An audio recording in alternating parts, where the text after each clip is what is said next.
मेरा नाम कवासी है और मैं तुम्हें एक ऐसी कहानी सुनाने जा रहा हूँ जिसे मैंने अपनी आंखों से देखा।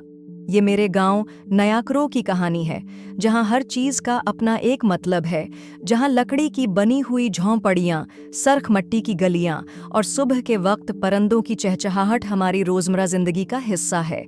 ये कहानी हमारी नानी मामे आयाबा की है, जो पूरे गांव की दाना औरत थी। इसकी सफ़ेद बालों वाली चमकदार खोपड़ी और गले में रंग बरंगे मनकों का हार इसे सब में मुमताज़ बनाता था।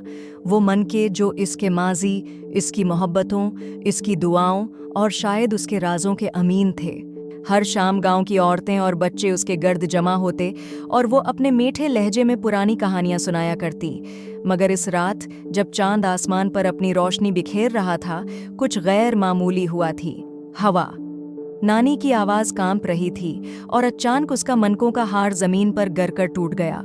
गांव वालों ने चौंक कर देखा। गरते हुए मनकों की टुक-टुक खामोश रात में गूंज रही थी, जैसे किसी भूली बसरी याद का राज खुल रहा हो। नानी की आंखों में आंसू थे। वो धीरे से जमीन पर बैठ गई और एक एक मनका चुनने लगी।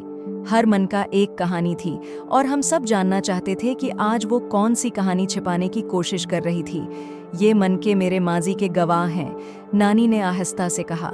हर रंग, हर शक्ल, हर नग एक कहानी सुनाता है। हम सब खामोशी से उसकी तरफ देख रहे थे।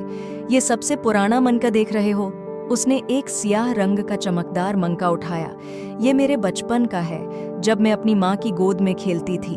उसकी आंखें ख्वाबनाक हो गईं। फिर उसने नीला मनका उठाया।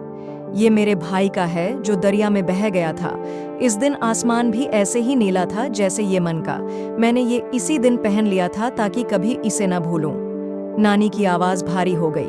इसी तरह एक एक मनका चुनते हुए इसने अपनी पूरी जिंदगी की कहानी बयान कर दी। एक सब्ज मनका इसके पहले प्यार का था, एक सुनहरी मनका इसकी शादी का, और एक टूटा हुआ सफेद मनका इस दिन का जब उसका शौहर जंगल में खो गया था और कभी वापस न आया। हम सब सुनकर दम बखुद रह गए। जो नानी हमें रोज किस्से कहानियां सुनाया करती थी, आज उसकी अपनी कहानी सबसे ज्यादा दर्दनाक थी।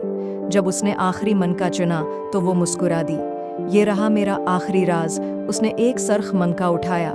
ये मेरी सबसे हर गुज़श्ता राज है, बड़ी खुशी और सबसे बड़ी आजमाइश का निशान है। ये वो दिन था जब मेरा पहला पूता पैदा हुआ। मेरी माँ ने आगे बढ़कर नानी को सहारा दिया और कहा, नानी, हम तुम्हारी कहानियों में जीते हैं, तुम्हारे मन के हमारी तारीख हैं।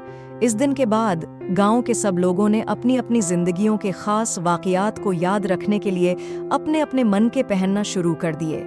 और यूं नानी के टूटे हुए मनकों ने पूरे गांव को एक नई रवायत बख्श दी। और मैं आज भी नानी का वो सबसे पुराना सियाह मनके अपनी जेब में रखता हूँ, ताकि मैं अपनी जड़ों को कभी न भूलूं।